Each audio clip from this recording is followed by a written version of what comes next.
है आपको देखने को मिली, उसमें कौन सी योजना थी, किस योजना का दान लिया? योजना तो उसमें बहुत है। इसमें जो जांच टीम आई है उस जांच से आप अब तक संतुष्ट नहीं है? संतुष्ट नहीं है सर। वो कार्ड है वो भी अपने घर से तो पूरे परिवार की लगा रखे है, और हमारी जॉब कार्ड है उसे आज तक कुछ पैसा नहीं डला। किसी भी कीमत पर देवभूमि में भ्रष्टाचार स्वीकार नहीं किया जाएगा। नमस्कार दर्शकों, मैं दीवान नौटियाल, आप देख रहे हैं डीसीपी न्यूज उत्तराखंड। और डीसीपी न्यूज उत्तराखंड पर आज हम बात करेंगे हरिद्वार नगर निगम में जमीन खरीद प्रकरण को लेकर। जी हाँ, हरिद्वार नगर निगम में हरिद्वार डीएम, तत्कालीन नगर आयुक्त और एसडीएम समेत दर्जनों अधिकारियों पर निलंबन की कार्रवाई के बाद प्रदेश के मुख्यमंत्री पुष्कर सिंह धामी का बयान सामने आया है। जिसमें पुष्कर सिंह धामी ने कहा है कि देवभूमि को भ्रष्टाचार मुक्त करने का संकल्प उनकी सरकार ने लिया है। जिसमें प्रदेश सरकार के द्वारा 100 से अधिक नकल माफियाओं को सलाखों के पीछे भेजने का काम किया है। इसके अलावा उन्होंने कहा है कि 1064 पर मिली शिकायतों के आधार पर भी 200 से अधिक शिकायतों का निवारण करते हुए भ्रष्टाचारियों पर कार्रवाई हुई है। हरिद्वार प्रकरण पर पुष्कर सिंह धामी ने कहा है कि मामला उनके संज्ञान में आने के बाद इसकी एक अधिकारी से जांच करवाई गई। जांच से रिपोर्ट की समीक्षा की गई और इसके बाद जो भी अधिकारी जांच में लिप्त पाए गए उन पर निलंबन की कार्रवाई की गई। साथ ही उन्होंने कहा है कि आगे विजिलेंस भी जांच करेगी। इसके साथ ही पुष्कर सिंह धामी ने कहा है कि विक्रेताओं के खातों को भी सीज कर दिया जाएगा। हरिद्वार नगर निगम प्रकरण पर प्रदेश सरकार की इस कार्रवाई के बाद अब प्रदेश की आम जनता में भ्रष्टाचारियों पर लगाम कसने की और भी उम्मीदें जाग उठी है। जिसको देखते हुए आज विधानसभा चक्राता के ग्राम पंचायत दौदा के ग्रामीण भी जनजाति सलाहकार परिषद के उपाध्यक्ष दर्जाधारी मंत्री गीताराम गौड़ के कार्यालय देहरादून पहुंचे, जहां उन्होंने ग्राम प्रधान के स्तर पर किए गए धांधली की शिकायत को लेकर गीताराम गौड़ के संज्ञान में मामले को डाला है। हरिद्वार प्रकरण पर की गई मुख्यमंत्री पुष्कर सिंह धामी सरकार की कार्रवाई के बाद प्रदेश के आम जनों में भी भ्रष्टाचार के खिलाफ कार्रवाई की उम्मीद जाग उठी है। मुख्यमंत्री पुष्कर सिंह धामी की इस कार्रवाई के बाद आज विधानसभा चक्राता के ग्राम पंचायत दौदा के ग्रामीण भी देहरादून जनजाति सलाहकार परिषद के उपाध्यक्ष दर्जाधारी मंत्री गीताराम गौड़ से मिले और उन्होंने ग्राम पंचायत स्तर पर हुए सरकारी धन के दुरुपयोग और भ्रष्टाचार के मामलों को लेकर शिकायत की। ग्राम पंचायत दौदा के ग्रामीणों ने कहा है कि बीते दिनों से उन्होंने 9 बिंदुओं पर जांच की मांग की थी, लेकिन उन 9 बिंदुओं में से एक बिंदु पर जांच गांव में पहुंची थी। उसके बाद भी उस जांच का अभी तक पता नहीं चल पाया कि आखिर उस जांच का हुआ क्या है।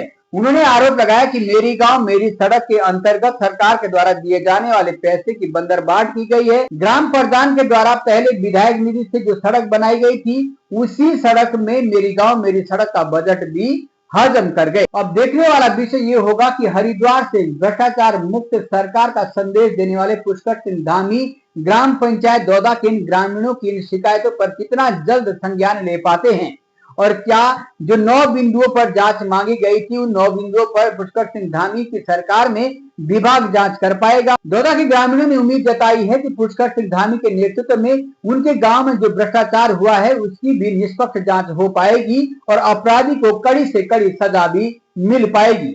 हालांकि उन्होंने आज दर्जाधारी मंत्री गीताराम गौड़ के समक्ष पूरे मामले को डाल दिया गया है। अब इसका कितना असर जमीनी स्तर पर देखने को मिलेगा ये तो अभी कुछ कहा नहीं जा सकता है, लेकिन जिस तरीके की कार्रवाई पुष्कर सिंह धामी ने हरिद्वार नगर निगम में देखने को मिली है उसके बाद इन आम लोगों में ये उम्मीद तो जाग उठी है कि कहीं ना कहीं जो भ्रष्टाचार पनप रहा है, जो सरकारी पैसे का दुरुपयोग हो रहा है, उस पर पुष्कर सिंह धामी की सरकार जरूर संज्ञान लेगी और उन तमाम अपराधियों पर कड़ी से कड़ी कार्रवाई करेगी जिनके माध्यम से ग्राम पंचायत स्तर पर इस तरीके की धांधली देखने को मिली है। वही जिन विभागों के द्वारा जांच की गई है वो जांच रिपोर्ट अभी तक क्यों सामने नहीं आ पाई है, इस पर भी कहीं ना कहीं ग्रामीणों को उम्मीद है कि इसके बाद तत्काल उसकी जांच रिपोर्ट प्रस्तुत की जाएगी और सरकार के धन की लीपापोती करने वालों पर कठोर से कठोर कार्रवाई करेगी। आइए पहले जरा जानते हैं दौदा के ग्रामीणों से क्या कुछ उनकी शिकायत थी और किस मामले को लेकर वो जनजाति सलाहकार परिषद के उपाध्यक्ष दर्जाधारी मंत्री गीताराम गौड़ के समक्ष पहुंचे थे। उसके बाद सुनाते हैं नगर निगम हरिद्वार में हुए प्रकरण पर पुष्कर सिंह धामी की प्रतिक्रिया। नमस्कार, डीसीपी न्यूज उत्तराखंड में आप सभी का स्वागत। मैं आपके साथ दीवान नौटियाल। आज हम पहुंचे थे जनजाति सलाहकार परिषद उत्तराखंड के कार्यालय भगत सिंह कॉलोनी देहरादून में जहां पर कि ग्रामीणों के द्वारा एक शिकायत को लेकर यहां पर पहुंचे थे और पहले हम जानने की कोशिश करेंगे कि आखिर कहाँ से ये लोग आए थे और किस तरीके की इनकी शिकायत है, जो कहीं ना कहीं जिसका निवारण शायद अगर निचले स्तर पर नहीं आया है, हो पाया है, तो इन्हें इस जनपद के कार्यालय तक का रुख करना पड़ा है। मैं सबसे पहले जानने की कोशिश करूंगा सर, आपका नाम? दौलत राम शर्मा। दौलत राम शर्मा जी, आप कहाँ से आए हैं? दौदा से, ग्राम सभा दौदा, चक्रोता ब्लॉक। चक्राता विधानसभा से आप आए, दौदा से। क्या ऐसा मामला है जो आपको यहाँ पर आना पड़ा है? हमारी जी जांच करवाई डीएम साहब के पास, हमने जांच बेटी की, वो 27 मार्च को, और आज तक कुछ नहीं मिल रहा था। 12 ग्राम पंचायत दौदा के मामला है, किस तरीके का जो अनियमितताएं आपको देखने को मिली, उसमें कौन सी योजना थी, किस योजना का दान लिया? योजना तो उसमें बहुत है। एक ऐसा है कि पहले विधायक निधि से रोड कटी, फिर मेरी सड़क मेरा गांव, वो उसी में कर दिया खर्च पैसा। लिपापोती करने का कहीं ना कहीं जो काम किया गया है। हाँ, आप समझिए कि विधानसभा चक्राता से ये लोग आए हैं, और दुर्भाग्य ये है कि क्योंकि इससे पहले आपने क्या जो संबंधित संस्थाएं हैं, चाहे वो जिस भी संस्था से काम आया था, उसके स्तर पर आपने शिकायत नहीं की है, और वहां पर हाल ही में कुछ दिन पूर्व एक जांच भी आई थी, उस जांच टीम के द्वारा आप संतोष नहीं दिख रहे हैं। ऐसा है जी, हमने पहले तो सूचना मांगी चक्राता से, वो भी 6 महीने के बाद मिली, और तब हमने 27 मार्च को डीएम के यहाँ फाइल भेजी, सीडीओ के लिए ऑर्डर कराए, वहाँ भी आज 3रा महीना हो रहा, वो भी कुछ नहीं हो रहा हमारा। तो अभी तक कुछ नहीं हो रहा है। कुछ नहीं। देखिए, सबसे बड़ी बात है कि जब हम कहते हैं कि सूचना का अधिकार अधिनियम प्रत्येक नागरिक का अधिकार है, और समय अवधि के अंदर एक सूचना देना कहीं ना कहीं संबंधित विभाग का भी कर्तव्य बनता है, लेकिन हालात ये है कि सूचना जब मांगी जाती है तो उस सूचना को देने में संबंधित विभाग को 6 महीने तक का समय लग जाता है। जैसा कि ग्रामीण लोग कह रहे हैं कि सूचना जब ली गई है तो उसके लिए भी 6 महीने का समय लगा, उसके बाद संबंधित विभाग की जांच टीमें वहां पहुंची भी, लेकिन उस जांच का निष्कर्ष अभी तक नहीं निकल पाया है। यानी कि एक ही योजना के नाम पर जो तमाम तरीके की मेरा सड़क मेरी योजना का ये जिक्र कर रहे हैं, उसकी कहीं ना कहीं ये लिपापोती का पूरा मामला दिखाई पड़ता है। और उस दिशा में संबंधित विभाग आखिर क्यों जो है इस तरीके की निष्पक्ष जांच नहीं कर पा रहे हैं, जिसमें जो सत्यता है, जो वास्तविकता है, वो कहीं ना कहीं सामने आ सके, ये सोचने वाला विषय है। क्या इस भ्रष्टाचार में संबंधित विभाग तक भी कुछ ना कुछ चांदी है वो चढ़ रही है, ये समझने वाला विषय है। मेरे साथ और भी लोग हैं। जी भाई साहब, अभी आज यहाँ आए हैं, इससे पहले आपने किस विभाग को ये इस जांच के लिए आवेदन किया है? सर, हमने चक्रोता में किया था, पहले सूचना लगाई, वहां से कुछ नहीं, हमारे को संदेश मिला, 6 महीने तक कुछ नहीं मिला हमारे को। फिर एक जांच आई, 29 बिंदु में से एक जांच आई, मेरी सड़क मेरी गांव, उस पे जो है ना विधायक निधि से बनी है 15 लाख में। अब उसी पे जो आगे काम करना चाहते प्रधान जी, उस रोड से आगे चाहे वो 1 किलोमीटर करे, हमें कोई आपत्ति नहीं है। आपका नाम क्या है? मेरा नाम सुपाराम शर्मा, दौदा। सुपाराम शर्मा जी, प्रधान कौन है अभी आपके? प्रधान रणवीर शर्मा। रणवीर शर्मा।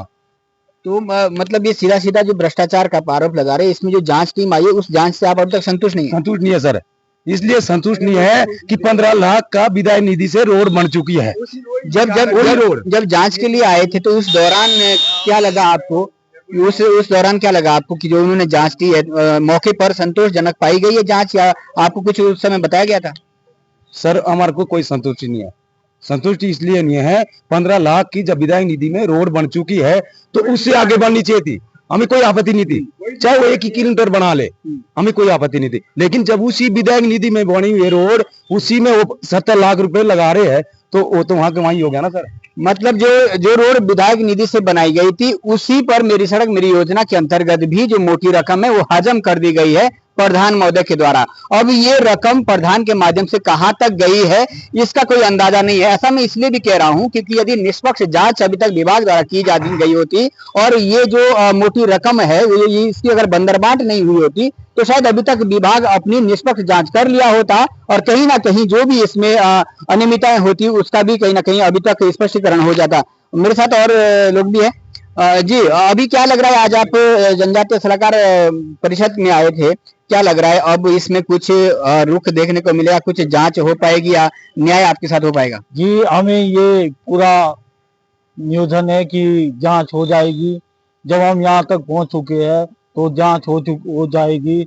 हमें हाथ जोड़ करके गिनती है कि हमारी समस्या दूर कर दें और जो घोटाला कर रखा है उसका भी प्रतिशत दिखा दें उसे प्रधान से, क्योंकि जब इतना घोटाला कर रखा है तो हमारी आम जनता कहाँ जाएगी। और जो जॉब कार्ड है वो भी अपने घर से तो पूरे परिवार की लगा रखे है, और हमारी जॉब कार्ड है उसे आज तक कुछ पैसा नहीं डला। अब समझने वाला विषय यही है कि जिस तरीके के आरोप लगाए जा रहे हैं वो आरोप संगीन है। एक ही परिवार से यदि सारे के सारे कार्ड लगा दिए गए हैं, कौन से मजदूर कार्ड होते हैं या जॉब कार्ड जो बनाए जाते हैं वो जॉब कार्ड एक ही परिवार से लगा दिए गए हैं। क्या एक ही परिवार को जॉब की आवश्यकता थी? क्या उस ग्राम पंचायत के और जॉब कार्ड धारक नहीं थे, या फिर उनके जॉब कार्ड लगाना प्रधान महोदय ने उचित नहीं समझा? ये बहुत कई सारे प्रश्न है जो अपने आप में ये संगीनता पैदा करते हैं कि आखिर इस तरीके की अनियमितता के खिलाफ जो प्रशासन है, जो संबंधित विभाग है, उनको क्यों इसका खौफ नहीं है, इसका डर नहीं है कि उनकी इस तरीके की अनियमितता से उनकी जो कुर्सी है वो भी जा सकती है, उन पर एक बड़ी कार्रवाई स्वयं पर भी हो सकती है। आज ये जनजातीय सलाहकार परिषद उत्तराखंड कार्यालय देहरादून में पहुंचे थे। उम्मीद कर रहे हैं कि शायद यहां से कुछ रास्ता साफ हो सके और जो ये पूरी धांधली दिख रही है उसमें दूध का दूध और पानी का पानी स्पष्ट हो सके। लेकिन फिलहाल हम यही कहेंगे कि जनजातीय क्षेत्र जौनसार बावर से लोग आए हैं और इतने दुर्गम क्षेत्र से इस बरसाती मौसम में यहाँ पर पहुंचे हैं, तो कहीं ना कहीं प्रदेश के सरकार, प्रदेश के मुख्य पुष्कर सिंह धामी, जिनको धर्म रक्षक धामी, धाकड़ धामी की संज्ञा दी जाती है, उनके उस चरित्र को, उनके उस छवि को धूमिल करने का काम उनका ही कुछ विभाग कर रहा है, जो विभाग इस तरीके की अनियमितताओं में अभी तक स्पष्ट जांच नहीं कर पा रहा है। अब देखना यह होगा कि कब तक इस पर निष्पक्ष जांच हो पाएगी। नजर बनाए रखें, फिलहाल बने रहेगा डीसीपी न्यूज के साथ, सही कैमरामैन के साथ दीवान नौटियाल, डीसीपी न्यूज उत्तराखंड के लिए। भ्रष्टाचार को लेकर हमारा बिल्कुल स्पष्ट मत है। हमारी नीति बिल्कुल जीरो टॉलरेंस की है। किसी भी कीमत पर देवभूमि में भ्रष्टाचार स्वीकार नहीं किया जाएगा। हमारी सरकार भ्रष्टाचार को जड़ से समाप्त करने के लिए लगातार काम कर रही है और हमने भ्रष्टाचार को समाप्त करने के लिए 100 से भी ज़्यादा नकल के मामले में फैले भ्रष्टाचार को पूरी तरह से समाप्त करके जड़ से समाप्त किया और 100 से ज़्यादा नकल माफियाओं को जेल की सलाखों के पीछे ले गया। इसके अलावा भ्रष्टाचार के अन्य मामलों में 200 से अधिक लोगों को अभी तक 1064 जो हमारा टोल फ्री नंबर है, उस टोल फ्री नंबर पर शिकायत गिरफ्तार किया है विजिलेंस के द्वारा। हरिद्वार नगर निगम में भूमि खरीद घोटाले का प्रकरण जैसे ही मेरे संज्ञान में आया, तत्काल हमने शासन से एक वरिष्ठ अधिकारी के नेतृत्व में जांच बैठाई, जांच दी उनको, और जांच की रिपोर्ट आते ही भूमि विक्रेताओं के बैंक के खातों को सीज किया गया है। कई अन्य कर्मचारी जो इसमें संलिप्त पाए गए हैं प्रारंभिक रिपोर्ट में, उन सभी को सस्पेंड किया गया है। जांच रिपोर्ट प्राप्त होने पर उसकी समीक्षा की गई और समीक्षा करने पर तत्कालीन नगर आयुक्त, तत्कालीन जिलाधिकारी और प्रशासक सहित 7 लोगों को आज निलंबित करते हुए पूरा प्रकरण विस्तृत जांच के लिए विजिलेंस को सौंप दिया है। हम ये सुनिश्चित करेंगे कि जो नगर निगम का पैसा है वो पैसा सरकारी खाते में वापस आए, इसके लिए हमने आदेश दे दिए गए हैं। साथ ही नगर निगम के कामों की स्पेशल ऑडिट की जाएगी। यदि कोई अन्य अनियमितता भी हुई है तो वह भी पकड़ में आएगी और उस पर भी आगे कार्रवाई की जाएगी। हमारा स्पष्ट मत है, देवभूमि में किसी भी कीमत पर भ्रष्टाचार को बर्दाश्त नहीं किया जाएगा। जनता को स्वच्छ एवं पारदर्शी शासन मिले, व्यवस्थाएं मिले, इसके लिए हम प्रतिबद्ध हैं, संकल्पबद्ध हैं। आदरणीय प्रधानमंत्री जी का जो बाबा केदार की भूमि से उन्होंने पूरे उत्तराखंड वासियों को और देशवासियों को संदेश दिया था, उनके मुख से शब्द निकले थे बाबा केदार के धाम में कि 21वीं सदी का तीसरा दशक उत्तराखंड का दशक होगा। हम आदरणीय प्रधानमंत्री जी के उक्त कथनों को साकार करने के लिए निरंतर प्रयास कर रहे हैं। उसके लिए स्वच्छ एवं पारदर्शी व्यवस्था स्थापित करेंगे और उत्तराखंड को भ्रष्टाचार मुक्त करेंगे।